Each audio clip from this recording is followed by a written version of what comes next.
Imagine, just for a moment, that everyone around you, including you, is a puppet. Not controlled by some external puppeteer pulling strings from above, but controlled by something much closer, something invisible, something running the show from inside your own mind. And here's the strange part. Most people never even realize they're the puppet, because the strings controlling them aren't visible thread. They're beliefs, assumptions, feelings held so consistently that they shape every move without anyone consciously choosing them. Today I want to walk you through a way of seeing yourself, inspired directly by real Neville Goddard concepts, that once you understand it, changes how you watch your own behavior, and more importantly, gives you real power to change the puppet show itself. Let's be upfront about something before we go further. This isn't a specific technique Neville named or documented under this exact title. What we're building here comes from real, established pieces of his teaching. Specifically his idea that individual people often act out patterns dictated by assumptions they never consciously chose, almost like characters moving through a play written by their own unexamined beliefs. I'm framing this as the puppet technique because it's a genuinely useful way to visualize and apply that real concept, not because Neville used this specific name or method. Here's the core idea. Neville taught that your dominant assumption, the belief you hold about yourself and your life most consistently, doesn't just sit quietly in the background.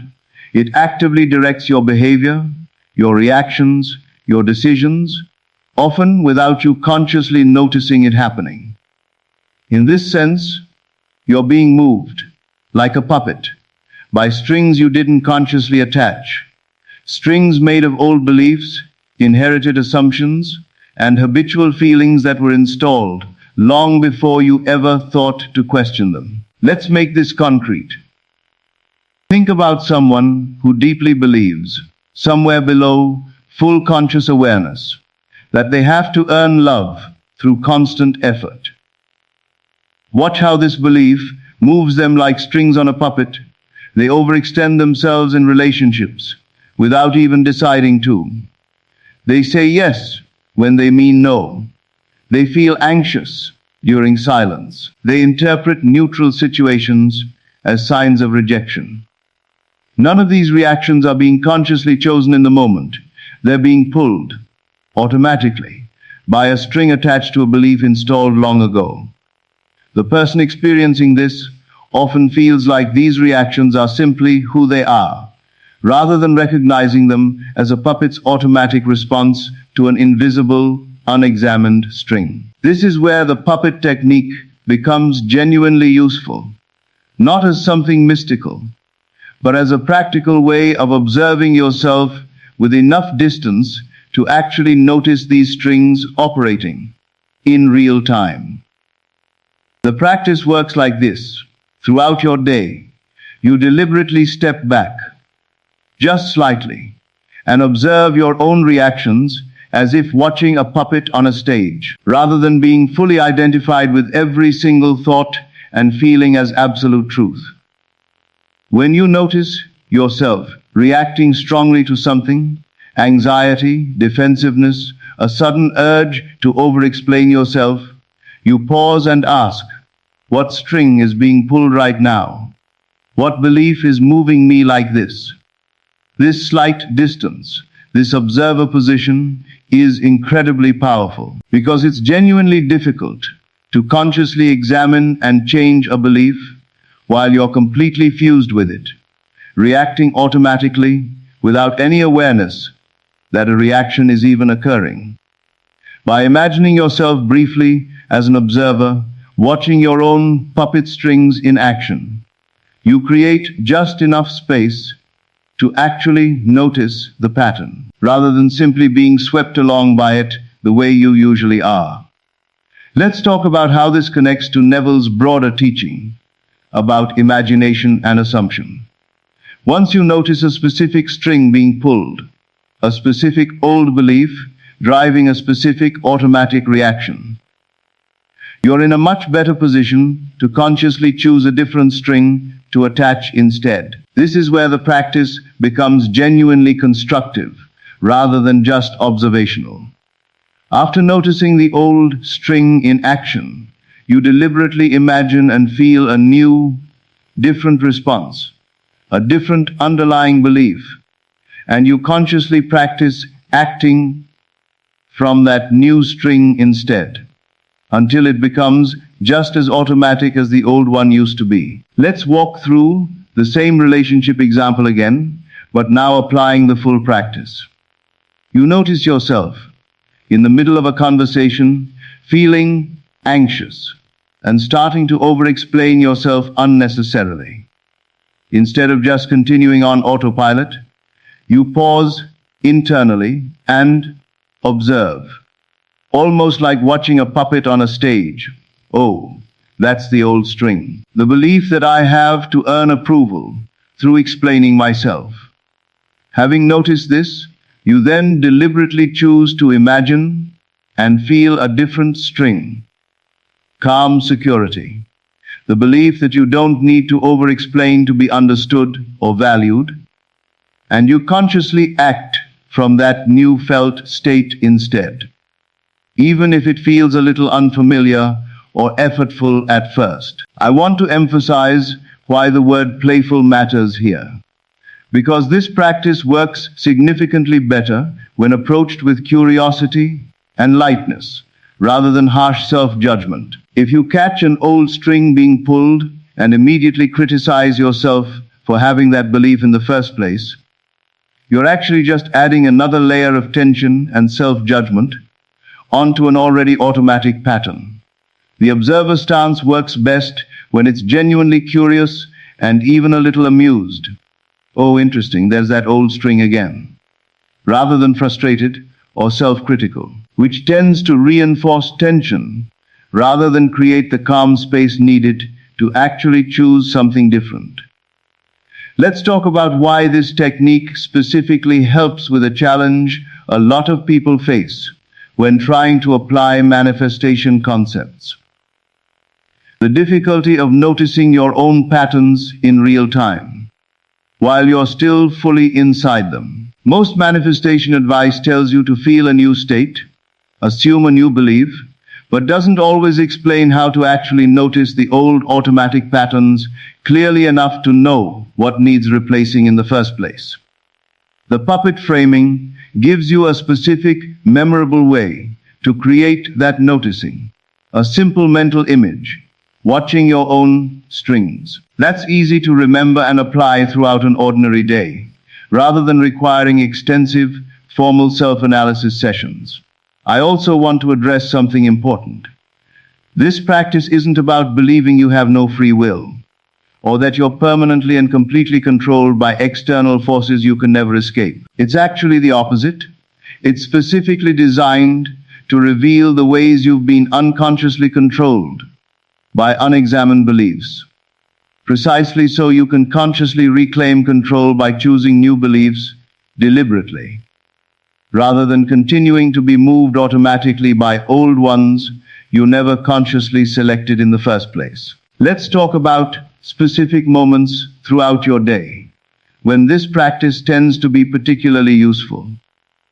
Anytime you notice a strong emotional reaction that feels disproportionate to the actual situation, anytime you catch yourself doing something you'd consciously prefer not to do, but feel almost unable to stop, anytime a familiar, frustrating pattern repeats itself yet again, these are exactly the moments where pausing to ask, what string is being pulled right now, tends to reveal something genuinely useful about the underlying assumption actually driving your behavior.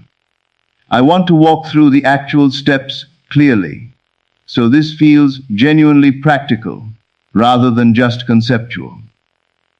Step 1. Throughout your day, practice occasionally stepping back into an observer position, imagining yourself watching your own reactions like a puppet show, with genuine curiosity rather than harsh judgment. Step 2. When you notice a strong automatic reaction, pause and ask what old belief or string might be driving this specific response. Step 3. Once you've identified the old string, deliberately imagine and feel the specific alternative belief or state you'd prefer to operate from instead. Step 4. Consciously choose to act from this new state, even if it feels slightly unfamiliar or effortful at first, treating this conscious choice as attaching a brand new string to replace the old automatic one. Let's talk about consistency here, because like most genuine inner work, this isn't a practice that produces complete transformation from a single observation. The old strings, the old automatic beliefs, often have significant momentum, built up over years of repetition. Consistently, patiently practicing this observer stance, and consciously choosing new responses whenever you notice old patterns activating, gradually weakens the old strings while strengthening new ones, until eventually, the new, consciously chosen response becomes just as automatic as the old one used to be, without requiring the same deliberate effort each time. I want to share why this framing, specifically imagining yourself and others as puppets moved by assumption, can also deepen compassion, both for yourself and for other people, rather than becoming just another tool for harsh self-improvement. When you genuinely understand that most people, including yourself, are largely moved by unexamined strings, rather than fully conscious, deliberate choice, it becomes much easier to respond to frustrating behavior in yourself or others with curiosity rather than immediate judgment. That person reacting defensively isn't necessarily a bad person. They might simply be a puppet, moved by an old string of insecurity they've never consciously examined, just as you've likely been moved by similar unexamined strings yourself in different areas of your own life. Let's talk about applying this specifically to something you're actively trying to manifest, rather than just general self-awareness throughout your day. If there's a specific goal or desire you're working toward, and you notice yourself repeatedly sabotaging it in small ways, procrastinating, doubting, undermining your own progress, this same puppet framing can help you identify exactly which old string is driving that specific sabotage. Once identified, you can deliberately practice attaching a new string instead, a new belief, a new feeling, consciously choosing it repeatedly until it becomes the more dominant, more automatic pattern, guiding your behavior around that specific goal. I want to be honest about something important here. This practice requires genuine, ongoing self-observation. It's not a one-time exercise you complete and then move past permanently. Throughout your life, new situations will continue to reveal strings you haven't yet noticed or examined, and that's completely normal. It's simply part of the ongoing process of becoming more consciously aware of what's actually driving your behavior, rather than remaining permanently identified with every automatic reaction, as if it's simply an unchangeable, fixed part of who you are. So here's how you can actually start applying this today.